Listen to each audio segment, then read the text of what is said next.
नमस्कार दोस्तों। मानव जीवन को हम अक्सर एक उपहार मानते हैं। एक ऐसा अवसर जिसमें अनुभव है, संबंध है, भावनाएं हैं और अर्थ की तलाश है। लेकिन बहुत कम मौक़ों पर हम यह प्रश्न पूछते हैं कि क्या अस्तित्व में आना स्वयं में नैतिक रूप से अच्छा था? हम यह मानकर चलते हैं कि जीवन होना न होना से बेहतर है। यह मान्यता इतनी गहरी है कि इसे चुनौती देना लगभग असहज लगता है। लेकिन फिलॉसफी का काम हमें सहज महसूस कराना नहीं है। उसका काम है सच की जांच करना, चाहे वह अनकंफर्टेबल ही क्यों ना हो। दुनिया में कोई भी ऐसा व्यक्ति नहीं है जिसने जन्म लेने से पहले कंसेंट दिया हो। कोई भी यह नहीं जानता था कि वह पेन झेलेगा या प्लेजर पाएगा। फिर भी हर नया जीवन अनिवार्य रूप से सफरिंग के जोखिम के साथ आता है।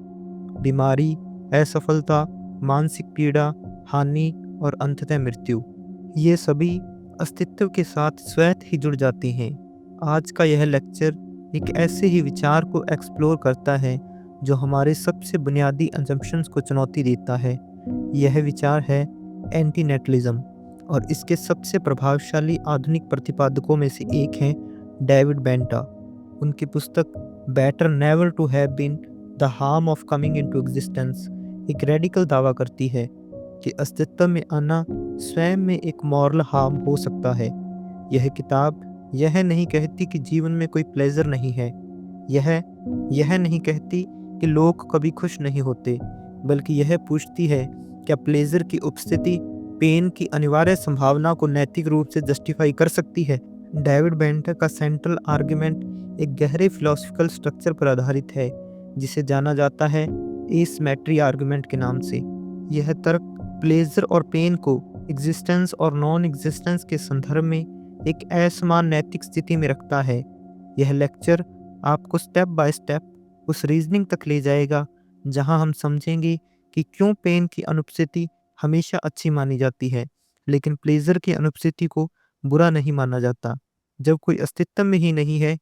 यहाँ हम कंसेंट, रिस्क, मॉरल रिस्पॉन्सिबिलिटी और एग्जिस्टेंशियल इथिक्स जैसे कंसेप्ट्स को सिर्फ डिफाइन नहीं करेंगे, बल्कि यह भी देखेंगे कि ये वास्तविक जीवन में प्रोक्रिएशन के निर्णय को कैसे प्रभावित करते हैं। हम साइकोलॉजी की ओर भी देखेंगे, क्यों अधिकांश लोग अपने जीवन को ऑब्जेक्टिव रियलिटी से बेहतर आंकते हैं, कैसे ऑप्टिमिज्म बायस और पॉलियन प्रिंसिपल हमें सफरिंग को नॉर्मलाइज करने में मदद करता है, और कैसे एवोल्यूशनरी साइकोलॉजी हमें रिप्रोडक्शन की ओर झुकाती है, चाहे उसके नैतिक परिणाम कुछ भी हों। यह लेक्चर किसी को दोषी ठहराने के लिए नहीं है, यह माता पिता को कंडेम करने का प्रयास नहीं है, और यह किसी एक निष्कर्ष को थोपने का प्रयास भी नहीं है। यह एक इनविटेशन है सोचने की, अपने अजम्पशंस को सस्पेंड करने की और उस प्रश्न का सामना करने की जिससे हम अक्सर बचते हैं। हो सकता है आप अंत में बेंटन से सहमत न हों, हो सकता है आप उनके निष्कर्षों को अस्वीकार कर दें, लेकिन यदि आपने इस लेक्चर को ईमानदारी से सुना तो आप पहले जैसे नहीं रहेंगे, क्योंकि कुछ प्रश्न ऐसे होते हैं जिनका सामना कर लेने के बाद उन्हें अनदेखा करना संभव नहीं होता। और ये यात्रा शुरू करने से पहले आपसे एक छोटी सी रिक्वेस्ट, अगर आप फिलॉसफी, साइकोलॉजी और लाइफ के गहरे सवालों में रुचि रखते हैं तो इस चैनल को सब्सक्राइब करें और इस लेक्चर को लाइक करें। अब आइए बिना किसी पूर्वाग्रह के इस विचार यात्रा की शुरुआत करते हैं। आज हम उस बिंदु से शुरुआत कर रहे हैं जहां से डेविड बेंटा की पूरी फिलॉसफी आकार लेती है। इस मॉड्यूल का उद्देश्य किसी निष्कर्ष तक पहुंचना नहीं, बल्कि उस फ्रेमवर्क को समझाना है जिसके बिना आगे के आर्गुमेंट्स को समझना असंभव है। हम अक्सर यह मान लेते हैं कि एग्जिस्टेंस अपने आप में अच्छा है। यह एजम्पशन इतनी गहराई से हमारी सोच में बैठी होती है कि हम इसे क्वेश्चन ही नहीं करते। लेकिन फिलॉसफी में जो सबसे ज़्यादा ऑब्वियस लगता है वही सबसे ज़्यादा सस्पिशियस होता है। एग्जिस्टेंस को मॉरल क्वेश्चन क्यों माना जाए? आमतौर पर मॉरलिटी को हम एक्शन से जोड़ते हैं। झूठ बोलना गलत है, किसी को नुकसान पहुंचाना गलत है, किसी की मदद करना अच्छा है। लेकिन बेंटा एक कदम पीछे जाते हैं। वे पूछते हैं, क्या किसी को अस्तित्व में लाना स्वयं में एक मॉरल एक्शन है? यह सवाल इसलिए महत्वपूर्ण है क्योंकि प्रोक्रिएशन कोई न्यूट्रल घटना नहीं है। जब कोई नया जीवन अस्तित्व में आता है तो उसके साथ ऑटोमेटिकली कुछ चीज़ें जुड़ जाती हैं। पेन की संभावना, सफरिंग का जोखिम, बीमारी, असफलता, हानि और अंततः मृत्यु। यह सब फ्यूचर में हो सकता है, लेकिन रिस्क अभी तय हो जाता है, सिर्फ इसीलिए क्योंकि एग्जिस्टेंस शुरू होगा। बेंटा के अनुसार यदि किसी एक्शन के कारण किसी इनोसेंट बीइंग पर हार्म का रिस्क डाला जाता है तो उस एक्शन को मॉरल स्क्रूटनी से बाहर नहीं रखा जा सकता। एंटीनेटलिज्म कोई इमोशन ड्राइवन आइडियोलॉजी नहीं है, यह पेसिमिज्म या लाइफ हेट्रेड नहीं है। यह एक इथिकल पोजीशन है जो यह कहती है कि नया जीवन पैदा करना नैतिक रूप से प्रॉब्लमैटिक है। यह पोजीशन यह दावा नहीं करती कि एग्जिस्टिंग लोग मर जाएं या जीवन को अबेंडन कर दिया जाए। यह डिस्टिंक्शन बहुत ज़रूरी है। एंटीनेटलिज्म का फोकस है कमिंग इनटू एग्जिस्टेंस, ना कि कंटिन्यूइंग टू एग्जिस्ट। एक बार जब कोई व्यक्ति अस्तित्व में आ चुका है तो उसके राइट्स, इंटरेस्ट और वेलबींग पूरी तरह महत्वपूर्ण हो जाते हैं। लेकिन प्रश्न ये है, क्या हमें उस स्थिति को क्रिएट करना चाहिए था जिसमें ये इंटरेस्ट और वल्नरेबिलिटी पैदा हो? नॉन एग्जिस्टेंस को अक्सर क्यों इग्नोर किया जाता है? हम एग्जिस्टेंस और नॉन एग्जिस्टेंस की तुलना करने से बचते हैं क्योंकि नॉन एग्जिस्टेंस हमें एम्प्टी लगता है। हमें लगता है कि जहाँ कोई प्लेजर नहीं है वह स्थिति अपने आप में बुरी होगी। लेकिन बेंटा यहीं रुकते हैं और पूछते हैं, बैड फॉर वूम, बुरा किसके लिए? अगर कोई व्यक्ति अस्तित्व में ही नहीं है तो प्लेजर की अनुपस्थिति किसी के लिए डेप्रिवेशन नहीं है। कोई सब्जेक्ट नहीं है जो उस कमी को महसूस कर सके। यह इंट्यूशन आगे चलकर एसिमेट्री आर्गुमेंट की नींव बनेगा। बेंटा यह मानते हैं कि हर जीवन में प्लेजर हो सकता है, लेकिन हर जीवन में पेन अनिवार्य है। पेन की मात्रा अलग अलग हो सकती है, लेकिन उसकी पॉसिबिलिटी एलिमिनेट नहीं की जा सकती। और मोरालिटी में रिस्क भी मैटर करता है। अगर हम जानते हैं कि एक एक्शन किसी को हार्म पहुंचा सकता है तो सिर्फ यह कहना कि शायद हार्म न हो मॉरल रिस्पॉन्सिबिलिटी से मुक्त नहीं करता। प्रोक्रिएशन में यही डायलेमा है। कई लोग कहते हैं बच्चे पैदा करना नेचुरल है, लेकिन बेंटर के अनुसार नेचुरल होना इथिकल होना नहीं है। एवोल्यूशनरी साइकोलॉजी हमें सर्वाइवल और रिप्रोडक्शन की ओर पुश करती है, लेकिन एवोल्यूशन का गोल मॉरलिटी नहीं है। इसलिए यह कहना कि हम ऐसा करते आए हैं या यह बायोलॉजिकल है कोई इथिकल डिफेंस नहीं बनता। अब हम उस आर्गुमेंट तक पहुंचते हैं जिसे डेविड बेंटर की पूरी फिलॉसफी की बैकबोन माना जाता है। यह आर्गुमेंट इतना सिंपल दिखता है कि पहली नज़र में लोग इसे अंडर एस्टिमेट कर देते हैं, लेकिन यही सिंप्लिसिटी इसे डिस्टर्बिंगली पावरफुल बनाती है। इसका नाम है एसिमेट्री आर्गुमेंट। यह आर्गुमेंट किसी इमोशनल रिएक्शन पर आधारित नहीं है, यह प्योर लॉजिकल कंपैरिजन है एग्जिस्टेंस और नॉन एग्जिस्टेंस के बीच। एसिमेट्री का मूल प्रश्न है, बेंटा एक सीधा कंपैरिजन रखते हैं। ये चार स्थितियों को सामने रखते हैं: प्लेजर की उपस्थिति, पेन की उपस्थिति, प्लेजर की अनुपस्थिति, पेन की अनुपस्थिति।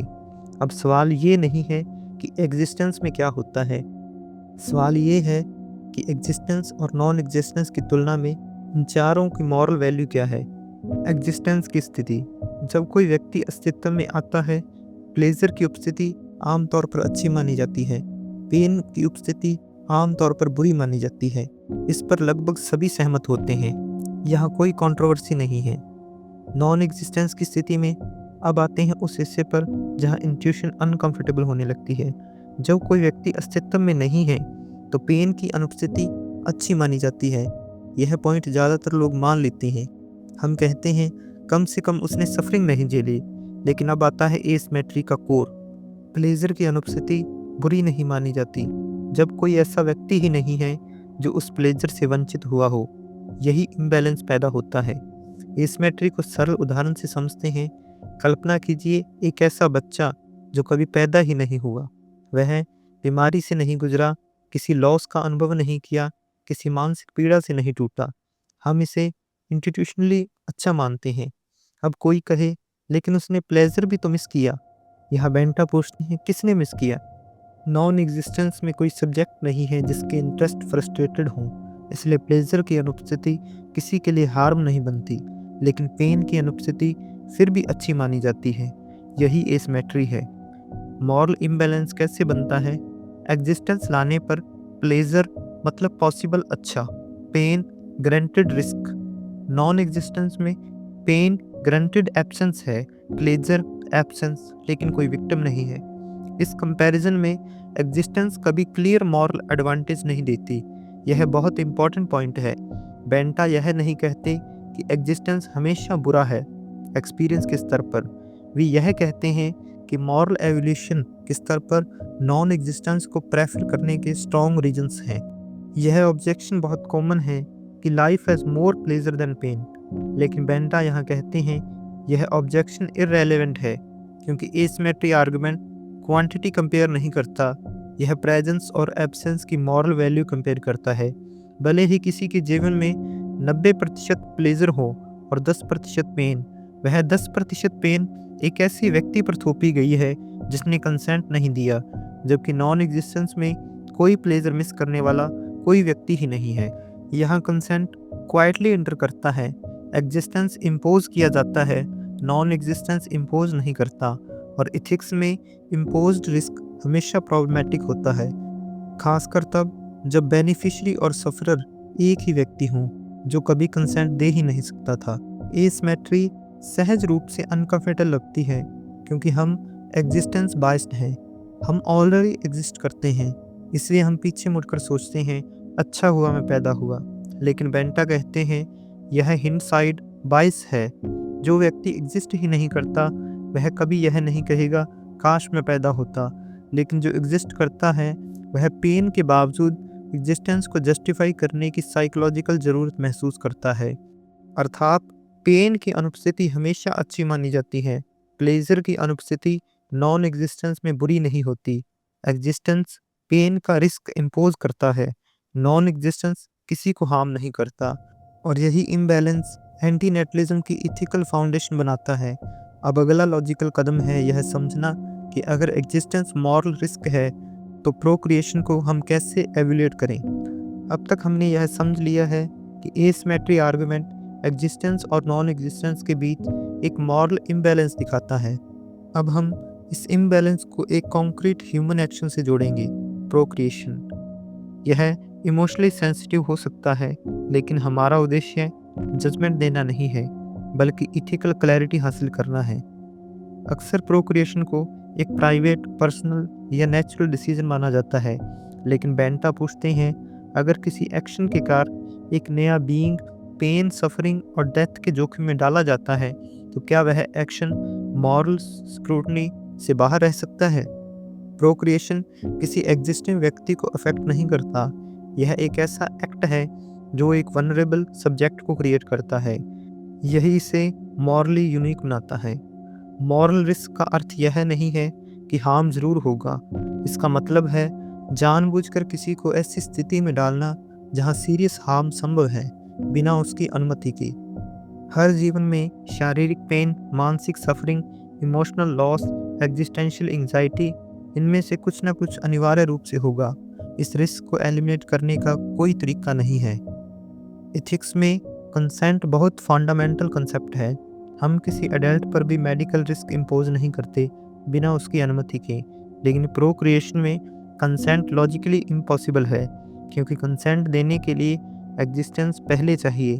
बेंटा यह कहते हैं कंसेंट की इम्पॉसिबिलिटी एक्शन को न्यूट्रल नहीं बनाती बल्कि रिस्क को और गंभीर बना देती है, क्योंकि यहाँ रिस्क इम्पोज होता है, सब्जेक्ट पावरलेस है, हार्म इरिवर्सिबल हो सकता है।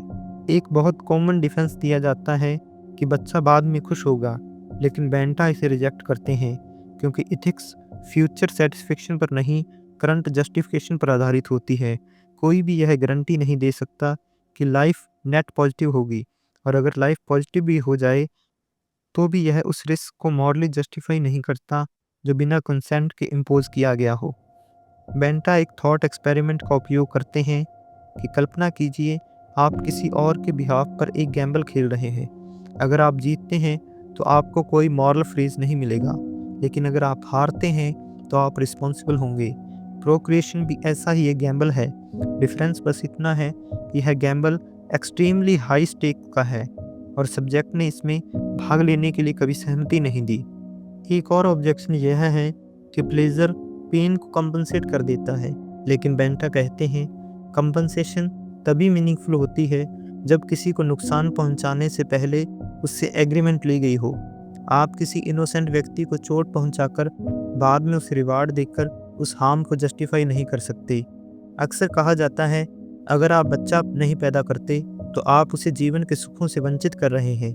लेकिन बेंटा यहाँ दोहराते हैं कि नॉन एग्जिस्टेंस में कोई डिप्राइव्ड सब्जेक्ट नहीं होता, कोई ऐसा नहीं है जिसे अनफेयरली कुछ छीना गया हो, इसलिए नॉन क्रिएशन मॉरल हार्म नहीं बनता। यहाँ एक महत्वपूर्ण साइकोलॉजिकल रेजिस्टेंस पैदा होती है। हम पेरेंट्स से जुड़ी भावनाओं को इथिक्स से अलग नहीं कर पाते, लेकिन बेंटा इंसिस्ट करते हैं कि मॉरल एवोल्यूशन इमोशन से नहीं रीजन से होना चाहिए। इंटेंट अच्छा होना आउटकम को ऑटोमेटिकली इथिकल नहीं बना देता, अर्थात प्रोक्रिएशन एक मॉरल एक्शन है, फ्यूचर प्लेजर रिस्क को जस्टिफाई नहीं करता, नॉन क्रिएशन किसी को हार्म नहीं करता। अब अगला कदम है यह समझना कि लोग इन आर्ग्यूमेंट्स को एक्सेप्ट क्यों नहीं करते। यहीं से साइकोलॉजी का दरवाज़ा खुलता है। अब तक जो आर्ग्यूमेंट्स हमने देखे हैं ये लॉजिकल हैं, स्ट्रक्चर्ड हैं और सरप्राइजिंगली सिंपल भी हैं। फिर भी अधिकांश लोग एंटी नेटलिज्म को रिजेक्ट कर देते हैं, अक्सर बिना उसे ठीक से समझे। बेंटा यहाँ एक ज़रूरी सवाल उठाते हैं, अगर आर्ग्यूमेंट्स मजबूत हैं तो रेजिस्टेंस कहाँ से आती है। और वही हम फिलॉसफी से साइकोलॉजी की ओर बढ़ते हैं। अधिकांश लोग कहते हैं मेरा जीवन अच्छा है। यह स्टेटमेंट सब्जेक्टिव अनुभव पर आधारित होती है, ना कि ऑब्जेक्टिव कंपैरिजन पर। साइकोलॉजी में इसे कहा जाता है ऑप्टिमिज्म बायस। यह बायस हमें यह मानने की ओर झुकाता है कि बुरी घटनाएं दूसरों के साथ होंगी, हमारा फ्यूचर एवरेज से बेहतर होगा, हमारी सफरिंग उतनी गंभीर नहीं है। यह बायस एक्सीडेंटल नहीं है, यह एवोल्यूशनरी सर्वाइवल मैकेनिज्म है। अगर इंसान अपने जीवन को रियलिस्टिकली एवोल्यूट करने लगे तो मोटिवेशन कोलैप्स हो सकती है। पॉलिना प्रिंसिपल कहता है कि लोग पॉजिटिव इन्फॉर्मेशन को नेगेटिव इन्फॉर्मेशन से ज़्यादा आसानी से एक्सेप्ट करते हैं और नेगेटिव एक्सपीरियंसेस को रिफ्रेम करके हल्का बना देते हैं। पेनफुल मेमोरीज फेड हो जाती हैं, प्लीजेंट मेमोरीज ज़्यादा विविड रहती हैं। इसका परिणाम यह होता है कि हम अपने जीवन को एक्चुअल एक्सपीरियंस से बेहतर याद रखते हैं। बेंटर कहते हैं यह डिस्टॉर्शन एग्जिस्टेंस के मॉरल एवोल्यूशन को अनरिलायबल बना देता है। जब लोग कहते हैं लाइफ मोस्टली गुड है या अच्छी है तो वे अक्सर यह भूल जाते हैं कि सफरिंग को नॉर्मलाइज किया जाता है, पेन को पार्ट ऑफ लाइफ कहकर डिसमिस किया जाता है, कंपैरिजन नीचे वालों से किया जाता है। यह सब साइकोलॉजिकल कॉपिंग मैकेनिज्म्स हैं, ना कि objective moral evaluation. Existential adaptation, humans adapt कर लेते हैं, सवर कंडीशन में भी लोग मीनिंग ढूंढ लेते हैं। लेकिन बेंटा यहाँ चेतावनी देते हैं कि अडेप्टेशन एविडेंस नहीं है कि कंडीशन मॉरली एक्सेप्टेबल है। एक प्रिजनर भी अपनी स्थिति के साथ अडेप्ट कर सकता है, लेकिन इससे इम्प्रिजनमेंट एथिकल नहीं हो जाता। कई फॉर्म्स की सफरिंग्स सोशली इनविजिबल होती हैं, जैसे chronic pain, depression, anxiety, loneliness. लोग इन्हें पब्लिकली एक्सप्रेस नहीं करते, इसलिए कलेक्टिव इल्यूजन बनती हैं कि सब ठीक है। बेंटा के अनुसार हम सफरिंग की डेप्थ को सिस्टमेटिकली अंडरएस्टिमेट करते हैं। लोग कहते हैं मेरे से बदतर लोग भी हैं। यह ग्रेटिट्यूड पैदा करता है, लेकिन मॉरल क्लैरिटी को ब्लर कर देता है। किसी और की वर्स्ट स्थिति आपकी स्थिति को इथिकल जस्टिफाइड नहीं बनाती। एवोल्यूशन हमें रिप्रोडक्शन के लिए डिज़ाइन करता है, ना कि सच्चाई के लिए। जो स्पीशीज़ रिप्रोडक्शन को क्वेश्चन करने लगे वह नेचुरली डिसअपीयर हो जाएगी। इसलिए एंटी नेटलिज्म का अनपॉपुलर होना उसके फॉल्स होने का प्रमाण नहीं है।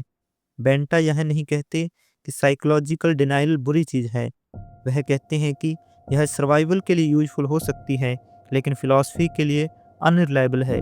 अगर हम एग्जिस्टेंस को एवेलुएट कर रहे हैं तो हमें कन्फ्रंटिंग इल्यूजन से बाहर आना होगा, अर्थात ऑप्टिमिज्म बायस लाइफ को बेटर दिखाता है, पॉलियाना प्रिंसिपल सफरिंग को मिनिमाइज करता है, अडेप्टेशन मॉरल जस्टिफिकेशन नहीं है, एवोल्यूशन ट्रुथ से ज़्यादा सर्वाइवल को प्रायोरिटाइज करता है। अब हम उन ऑब्जेक्शंस पर आते हैं जो लगभग हर लिसनर के मन में उठते हैं।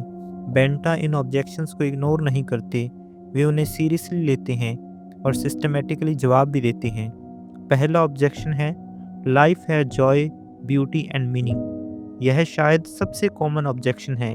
लोग कहते हैं संगीत है, प्रेम है, फ्रेंडशिप है, अचीवमेंट है। बेंटा इस बात से असहमत नहीं है, लेकिन वे पूछते हैं क्या जॉय की उपस्थिति सफरिंग की इम्पोजिशन को जस्टिफाई करती है। जॉय बोनस है, पेन कॉस्ट है। एथिक्स में बोनस किसी इनोसेंट व्यक्ति पर कॉस्ट इम्पोज करने का लाइसेंस नहीं देता। दूसरा ऑब्जेक्शन है मोस्ट पीपल से दे आर हैप्पी। यह ऑब्जेक्शन डेटा पर आधारित लगता है, लेकिन बेंटा इसे दो स्तरों पर चैलेंज करते हैं। पहला, self reported happiness psychologically unreliable है, जैसा कि हमने पहले देखा। दूसरा, इवन अगर लोग खुश हों तो भी यह जस्टिफाई नहीं करता कि नए लोगों को उसी रिस्क में डाला जाए।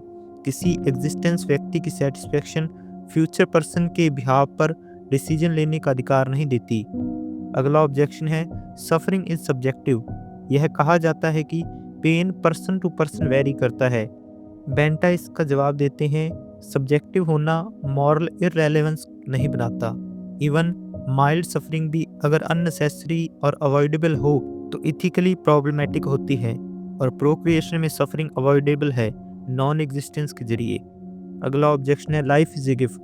यह ऑब्जेक्शन कल्चरल और इमोशनल होता है, लेकिन बेंटर कहते हैं गिफ्ट वही होता है जिसे रिजेक्ट करने का ऑप्शन हो। जिस गिफ्ट को एक्सेप्ट करने से मना नहीं किया जा सकता वह गिफ्ट नहीं है, इम्पोजिशन है। अगला ऑब्जेक्शन है without children humanity will and. यह ऑब्जेक्शन एग्जिस्टेंशियल फियर से आता है। बेंटा का जवाब सिंपल है, एंडिंग ह्यूमैनिटी किसी एग्जिस्टेंस व्यक्ति को हार्म नहीं करता। नॉन एग्जिस्टेंस में कोई विक्टिम नहीं होता, इसलिए एक्सटेंशन का डर मॉरल आर्गुमेंट नहीं बनाता। अगला ऑब्जेक्शन है एंटीनेटलिज्म इज एंटी लाइफ। बेंटा इस लेबल को रिजेक्ट करते हैं। एंटीनेटलिज्म एग्जिस्टिंग लाइफ के खिलाफ नहीं है, यह फ्यूचर लाइफ की क्रिएशन पर सवाल उठाता है। एग्जिस्टिंग लोगों की केयर, कंपैशन और हार्म रिडक्शन एंटीनेटलिज्म के साथ पूरी तरह कंपैटिबल हैं। अगला ऑब्जेक्शन है everyone dies anyway so life before that matter. Benatar कहते हैं डेथ इनएविटेबिलिटी है, लेकिन यह सफरिंग को जस्टिफाई नहीं करता। टेम्परेरी प्लेजर परमानेंट रिस्क को इथिकली इरेज नहीं करता। इमोशनल अटैचमेंट और रैशनल रेजिस्टेंस, यह बेंटा एक महत्वपूर्ण बात कहते हैं। लोग आर्गुमेंट से नहीं इम्प्लीकेशन से डरते हैं। एंटीनेटलिज्म आइडेंटिटी, फैमिली और मीनिंग को चैलेंज करता है, इसलिए रेजिस्टेंस लॉजिकल नहीं एग्जिस्टेंशियल होता है। अर्थात जॉय सफरिंग को जस्टिफाई नहीं करती, रिपोर्टेड हैप्पीनेस अनरिलायबल है, सब्जेक्टिविटी मॉरल इम्यूनिटी नहीं देती, एक्सट्रिक्शन फियर इथिकल आर्गुमेंट नहीं है, एंटीनेटलिज्म एंटी लाइफ नहीं है। अब आखिरी बड़ा सवाल, अगर बेंटर सही हैं तो इसका मतलब हमारे लिए क्या है, और यहीं से हम इम्प्लीकेशन की ओर बढ़ते हैं। अब तक हमने बेंटा के आर्गुमेंट्स, उनकी साइकोलॉजिकल ग्राउंडिंग और कॉमन ऑब्जेक्शंस के रिस्पॉन्स देख लिए हैं। अब हम एक कदम पीछे हटकर पूछते हैं अगर ये आर्गुमेंट्स गंभीरता से लिए जाएं तो उनका असर हमारे सोचने, जीने और निर्णय लेने के तरीकों पर क्या पड़ेगा। यह कॉन्क्लूजन थोपने के लिए नहीं है, बल्कि इम्प्लीकेशंस को ईमानदारी से एक्सप्लोर करने के लिए है। फिलॉसफी के स्तर पर इम्प्लीकेशन। सबसे पहला प्रभाव एग्जिस्टेंशियल इथिक्स पर पड़ता है। अक्सर एथिक्स यह पूछती है हमें कैसे जीना चाहिए। एंटीनेटलिज्म यह पूछता है हमें किसी को जीने की स्थिति में डालना चाहिए या नहीं। यह शिफ्ट बहुत फंडामेंटल है। यह मॉरलिटी को एक्शंस के परिणामों से कंडीशंस के निर्माण तक ले जाता है। यह कहता है कि सबसे इथिकल एक्शन कभी कभी एक्शन न करना हो सकता है। बेंटर की इथिक्स मैक्सिमाइजिंग हैप्पीनेस पर नहीं, मिनिमाइजिंग हार्म पर आधारित है। प्लेजर डिजायरेबल है, लेकिन पेन अवॉइड करना ज़्यादा अर्जेंट है। यह प्रिंसिपल मेडिसिन, लॉ और ह्यूमन राइट्स में भी दिखता है। हम रिस्क लेने से पहले हार्म रोकने को प्राथमिकता देते हैं। एंटीनेटलिज्म इसी प्रिंसिपल को एग्जिस्टेंस तक एक्सटेंड करता है। पेरेंट्स के लिए इम्प्लीकेशंस, यहाँ इमोशनल डिस्कम्फर्ट सबसे ज़्यादा होता है। एंटीनेटलिज्म यह नहीं कहता कि पेरेंट्स इमोरल लोग हैं, यह कहता है कि प्रोक्रिएशन एक मॉरली रिस्की एक्ट है जिसे कॉजली ट्रीट नहीं किया जाना चाहिए। इस पर्सपेक्टिव से अडॉप्शन नैतिक रूप से सुपीरियर हो सकता है। केयर एग्जिस्टेंस बीइंग की ओर शिफ्ट होती है, लीनेज और लेगेसी की ऑब्सेशन क्वेश्चन होती है। पेरेंटहुड को सेल्फ फुलफिलमेंट के टूल की तरह नहीं, एथिकल रिस्पॉन्सिबिलिटी की तरह देखा जाता है। सोसाइटी के लिए इम्प्लीकेशन, सोसाइटल लेवल पर एंटीनेटलिज्म अनकंफर्टेबल क्वेश्चन उठाता है। पॉपुलेशन ग्रोथ को प्रोग्रेस मानने का idea, more people is equal to stronger nation narrative, economic system को बर्थ रेट पर डिपेंड करते हैं। बेंटा कहते हैं, अगर सिस्टम सर्वाइवल के लिए सफरिंग क्रिएट करता है तो प्रॉब्लम सिस्टम में है, ना कि क्वेश्चनिंग में। एंटीनेटलिज्म अक्सर कोल्ड फिलॉसफी समझी जाती है, लेकिन बेंटर इसे कंपैशन ड्राइवन मानते हैं। किसी को सफरिंग से बचाना कंपैशन का हाईएस्ट फॉर्म हो सकता है। यह पिटी नहीं है, यह प्रिवेंशन है। एक कॉमन फियर यह है कि अगर लोग बच्चे न पैदा करें तो मीनिंग कहाँ से आएगा। बेंटा कहते हैं, मीनिंग क्रिएट किया जाता है, इनहर्ट नहीं। केयर, क्रिएटिविटी, रिलेशनशिप्स और इथिक्स एग्जिस्टेंस को जस्टिफाई करने के टूल्स नहीं, एग्जिस्टेंस के भीतर वैल्यूज़ हैं। एंटीनेटलिज्म एक तरह की मॉरल ह्यूमिलिटी सिखाता है, यह मानना कि हम दूसरों के बिहाफ पर हाई स्टेक डिसीजन लेने के शायद मॉरली क्वालिफाइड नहीं हैं। यह ह्यूमिलिटी इथिकल मैच्योरिटी का संकेत हो सकती है। एंटीनेटलिज्म इसीलिए भी अनसेटलिंग है क्योंकि यह ईगो को चैलेंज करता है, लेगेसी फैंटेसीज को तोड़ता है, कल्चरल स्क्रिप्ट्स को डिस्टर्ब करता है। रेजिस्टेंस यहाँ नेचुरल है, लेकिन फिलॉसफी का काम कंफर्ट देना नहीं, क्लैरिटी देना है। अर्थात एंटीनेटलिज्म एथिक्स को हार्म प्रिवेंशन की ओर मोड़ता है, पेरेंटहुड को मोरली रिस्पॉन्सिबिलिटी की तरह देखता है, सोशल नैरेटिव्स को क्वेश्चन करता है, कंपैशन को प्रिवेंशन के रूप में रीडिफाइन करता है, मीनिंग को रिप्रोडक्शन से अलग करता है। अगर हम अब पीछे मुड़कर देखें तो बेंटर का केस किसी एक शॉकिंग क्लेम पर खड़ा नहीं है, यह एक लेयर्ड स्ट्रक्चर है। पहला स्तर एसिमेट्री आर्गुमेंट पेन की अनुपस्थिति को अच्छा मानता है और नॉन एग्जिस्टेंस में प्लेजर की अनुपस्थिति को बुरा नहीं मानता। दूसरा, procreation as a moral risk, एक ऐसा एक्शन जो नॉन कंसेंशुअल है और इरिवर्सिबल सफरिंग की संभावना पैदा करता है। तीसरा स्तर है साइकोलॉजिकल डिस्टॉर्शन, ऑप्टिमिज्म बायस, पॉलियाना प्रिंसिपल और अडेप्टेशन, जो हमें लाइफ को ऑब्जेक्टिवली असेस करने से रोकता है। चौथा स्तर है रिस्पॉन्स टू ऑब्जेक्शंस, जहां जॉय, हैप्पीनेस और मीनिंग एथिकल जस्टिफिकेशन साबित नहीं हो पाते। और अंततः इम्प्लीकेशन, जो एथिक्स, पेरेंटिंग और सोसाइटी की एजम्पशंस को हिलाते हैं। बेंटा का निष्कर्ष इन सब का क्यूमुलेटिव आउटकम है, ना कि आइसोलेटेड पेसिमिज्म। यह बहुत ज़रूरी है कि यह बात स्पष्ट रहे। बेंटा यह डिमांड नहीं करते कि हर रैशनल व्यक्ति को एंटी नेटलिस्ट बनना ही चाहिए। वे यह कहते हैं कि जो भी व्यक्ति प्रोक्रिएशन को मॉरली जस्टिफाई करता है उस पर बर्डन ऑफ प्रूफ है। डिसएग्रीमेंट पॉसिबल है, लेकिन कैजुअल डिसमिसल इंटेलेक्चुअली डिसऑनेस्ट है। इस लेक्चर के दौरान अगर कहीं डिस्कम्फर्ट महसूस हुआ है तो वह फेलियर नहीं है। एथिकल ग्रोथ अक्सर डिस्कम्फर्ट से शुरू होती है। कुछ आइडियाज़ इसलिए डिस्टर्बिंग लगते हैं क्योंकि वे डीपली हेल्ड अजम्पशंस को टच करते हैं। एंटीनेटलिज्म हमें यह सोचने पर मजबूर करता है कि क्या हम दूसरों के बिहाफ पर एग्जिस्टेंशियल गैम्बल खेलने के अधिकारी हैं। यह एक कॉमन मिसअंडरस्टैंडिंग है कि लाइफ को निगेट करना ही हार्म को क्वेश्चन करना है। कि बेंटा लाइफ को वर्थलेस कहते हैं, वास्तव में उनका आर्गुमेंट लाइफ की फ्रेजाइलिटी को सीरियसली लेने का है। यदि लाइफ इतनी वैल्यूएबल है तो उसे इम्पोज करने से पहले हमें और ज़्यादा सावधान होना चाहिए। फिलॉसफी का सबसे कठिन काम ये है कि वह हमें कंफर्टिंग स्टोरीज से बाहर निकाले। बेंटा की फिलॉसफी हमें कोई आसान कंसोलेशन नहीं देती, यह कोई होप बेस्ड नैरेटिव नहीं है, यह क्लैरिटी बेस्ड एथिक्स है। कल्पना कीजिए अगर कोई ऐसा निर्णय हो जिसे न लेने से कोई नुकसान न हो, लेकिन लेने से इरिवर्सिबल हार्म संभव हो। एथिक्स अक्सर कहती है उस निर्णय को अवॉइड करना ही वाइजर चॉइस है। एंटीनेटलिज्म इसी इंट्यूशन को एग्जिस्टेंस के सबसे शुरुआती क्षण तक ले जाता है। आप बेंटा से सहमत हो या ना हो, लेकिन इस लेक्चर के बाद एग्जिस्टेंस को प्योरली सेल्फ एविडेंट अच्छा मानना कठिन हो जाता है। और शायद यही फिलॉसफी का सबसे असली काम है, हमें बदलना नहीं, हमें पहला जैसा न रहने देना। अगर यह लेक्चर आपको सोचने पर मजबूर कर पाया हो तो इस चैनल को सब्सक्राइब करें और इस वीडियो को लाइक करें।